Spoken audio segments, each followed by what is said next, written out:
Hi guys, in this video I'm going to show you a new tutorial on how to set up AutoInput. I've already done a video about that in the past, but I think it's time to replace that video since I can do better now. Also, please ignore the background of this video. I'm improvising here. It's a different room, so the old room will be back in the next video. Okay, so please ignore that. And as usual, before we start, I want to show you my website. It's called MationX.com. You can basically order any custom automation there. I will create automation for your device or for my server. It can be self-hosted and server-hosted, depends on what you want. I offer both services, so if you choose, for example, on your phone or your computer, you will select this on device development, and you can go through this. You can fill in this form, and I will inform you about the price in 24 hours. Now about the servers, I also offer 3 plans for the servers. There is always some kind of negotiation possible, so if you think something is too expensive, we can always talk about it. But now let's go back to our phone and I will show you how to install and set up AutoInput. So we will open the Play Store and we will search for AutoInput, just like that. We will install it. And we will also need another application that is called Auto Apps. You can either search for it or I have it right here, but I will just go through it without this app. I will install it later, okay? So let's open AutoInput. And from now, you will want to allow AutoInput everything that it asks for, because you don't want to disable anything, disable any permissions. So, for example, notifications, you will allow that. AutoInput is not a spam application. They won't send you any notifications. Yeah, so now we need to enable this accessibility service. Accessibility service is a permission where the app can actually interact with elements on your screen. So that is very important. Without that, it won't work. So you will click here on this not enabled, and you will click OK. Now on some phones it may be different. On some phones you may click here on installed apps, I believe, on Samsung's. Maybe it's different on Xiaomi's. You always just need to click download apps or install apps and see this list of apps. So I see AutoInput, just open it, and guys, you want to enable this first one, and you don't have to enable this second one. You do not have to create a shortcut, guys. It's totally unnecessary, and it's also not really good to have it enabled, because you have this button on the bottom then, so not necessary. Now when we enable this, we will want to also, when you escape from the app by pressing the back button like that, it will ask you to run in background, and you will allow that. So allow. And if you just don't want to do it that way, you can just go into app info, or you can go here from settings and go to, I think it's battery usage, and here just select unrestricted. It's the same thing. We just did that by pressing OK. All right. So just like that. Now also go to permissions, see if there's anything that you need to enable. There's nothing I could enable. Pause app activity if unused. Make sure this is disabled, because Android sometimes thinks you're not using the app even though you are using it in Tasker. So I think that's about it. You will want to enable display over other apps, so make sure to enable this. I won't enable it because I want to show you what will happen if you don't. It will ask you to enable it later, but it's just easier for you to enable it here, okay? But let's ignore that for now. Modify system settings, I would enable that also, but let's not do that, just so I can demonstrate where I will enable it later.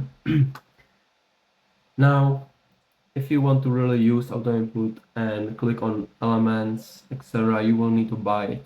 You will need to buy it. There's no other option to.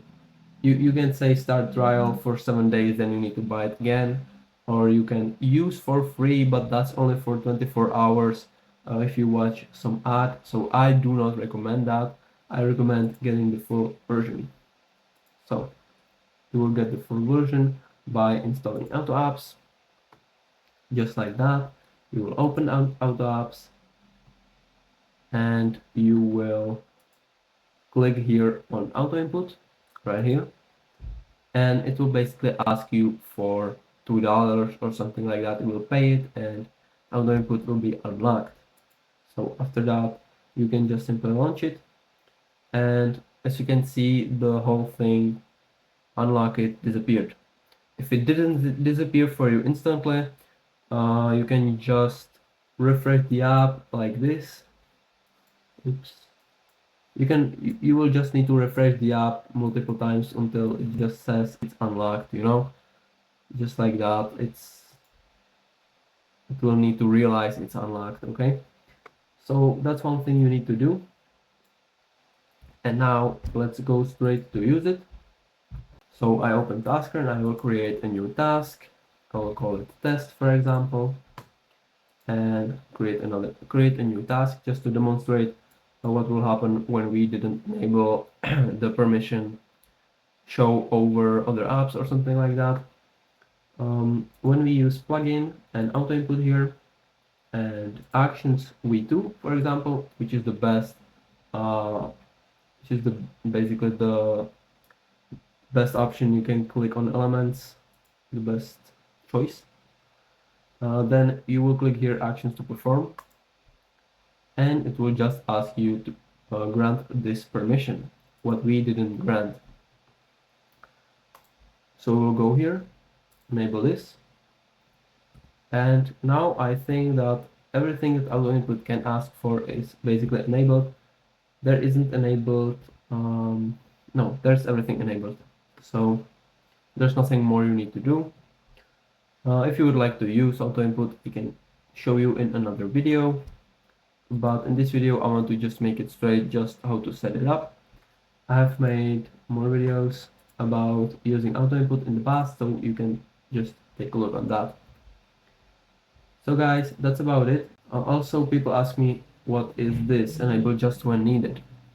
Now, on newer Androids, Android 15 and later, I have noticed this bug where if AutoInput is enabled, you sometimes can't click the home button, the back button, and the recent apps button. They just do not react very well. So in that case, I will recommend to turning this on, because this will just disable the accessibility permission when it's not needed, just when it's running. And the accessibility permission, the fact that it's enabled, just prevents you to click the home button and the back button, etc. So I would recommend taking this on if you have this issue. Now, to enable this, you will either actually no, you will need to just use ADB. So what is that? I've made a video in the past how to run ADB commands. I think I can put the video in the description, and we will need to enable this permission if you want to enable this, but it's not necessary if you don't have any issues. Then you will just zoom it. I don't know why it's like this, but here is the ADB command that you need to run, except auto tools should be auto input. So I can also put this command in the description if you're interested to running this, and I will put the video on how to perform the ADB commands. You will just care about this only if you have this problem, but I don't think most of you will have this problem. And I think that's about it. That's about what I can show you about setting up AutoInput. AutoInput is totally ready right now to be used. So that will be everything for today, guys. And thank you for watching and have a nice day, guys, of course.